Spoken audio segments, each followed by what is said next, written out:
Accounting इन computerised environment के बारे में आज हम लोग पढ़ने जा रहे हैं।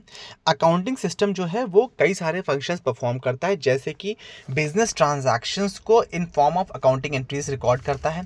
इन अकाउंटिंग एंट्रीज को इस्तेमाल किया जाता है फाइनेंशियल स्टेटमेंट्स बनाने के लिए, और उन फाइनेंशियल स्टेटमेंट्स को अकाउंटिंग स्टैंडर्ड यानी IND-AS के हिसाब से रिकॉर्ड किया जाता है, ठीक है, प्रिपेयर किया जाता है। कंप्यूटर अकाउंटिंग के क्या फीचर्स हैं? एक तो स्पीड बहुत बढ़ जाती है अकाउंटिंग की, एक्यूरेसी बढ़ जाती है, हर प्रकार की इंफॉर्मेटिव रिपोर्ट्स इजी जनरेट हो जाती हैं, और इकोनॉमिकल होता है, मतलब सस्ता पड़ता है। क्या क्या टर्म्स यूज होते हैं कंप्यूटराइज्ड अकाउंटिंग में? Data, record, data file, system, ये सब चीज़ें टर्म्स हैं कुछ के। Before moving on, I request कि आप ये देख लीजिए, जो चैप्टर है इसका नाम है JIB पेपर 3 में chapter 7, JIB paper 3 module B का चैप्टर 7 है अकाउंटिंग इन कंप्यूटराइज्ड एनवायरनमेंट। डिस्क्लेमर देख लीजिए that this video is for educational purposes only. Computerised accounting के क्या क्या एडवांटेज हैं? जैसे कि एक्यूरेट होता है, हाई स्पीड होता है, कॉस्ट ऑफ ऑपरेशन लेस होती है, various form of report available रहती हैं, एरर फ्री अकाउंटिंग होती है, ऑटोमेटिकली सारे रिकॉर्ड्स कंप्लीट हो जाते हैं, और मल्टीपल सेट ऑफ प्रिंटआउट्स होते हैं, तो आप इजीली उसको डिस्ट्रीब्यूट कर सकते हैं या अलग अलग अथॉरिटीज़ को रिपोर्ट कर सकते हैं। क्या क्या डिसएडवांटेज होते हैं कंप्यूटराइज्ड अकाउंटिंग के? स्पेशल प्रोग्राम एक चाहिए होता है इसके लिए, स्पेशल ट्रेंड प्रोफेशनल्स चाहिए होते हैं, क्वालिफाइड स्टाफ चाहिए होता है, कंप्यूटर पेरिफेरल्स जो होते हैं वो कंप्यूटर पेरिफेरल्स मतलब प्रिंटर, स्कैनर, कीबोर्ड, माउस, वो सब एक्सपेंसिव होता है।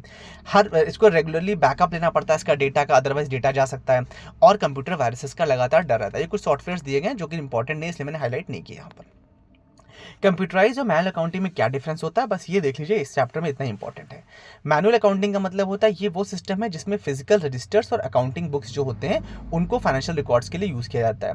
कंप्यूटराइज अकाउंटिंग में क्या होता है, इसमें जो सिस्टम होता है, मतलब कंप्यूटर जो है उसको, उसमें का एक accounting software for the purpose of record keeping use किया जाता है।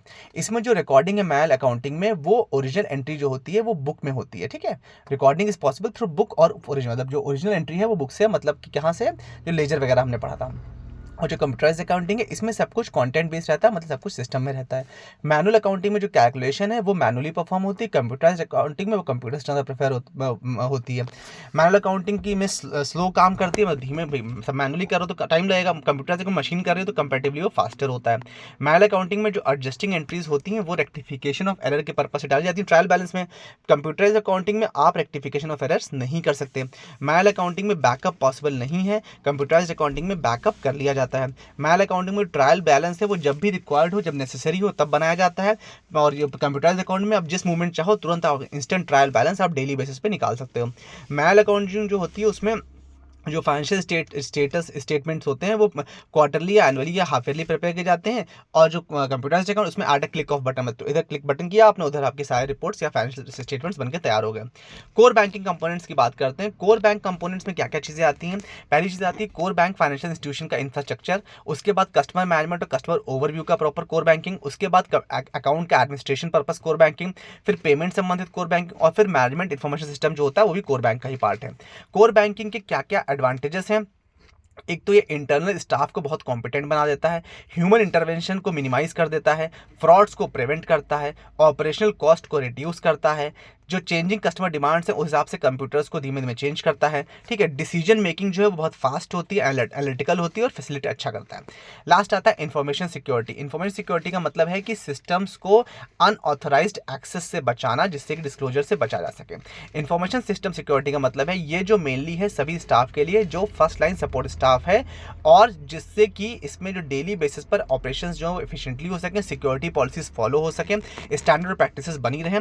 इट कवर्स क्या क्या चीज़ें इसमें कवर होती है इंफॉर्मेशन सिस्टम सिक्योरिटी में? Logical access control, physical security, asset management, email की security, malicious software security, wireless security, remote access security, encryption से सिक्योरिटी, और एप्लीकेशन डेटा माइग्रेशन आदि में भी सिक्योरिटी, ठीक है।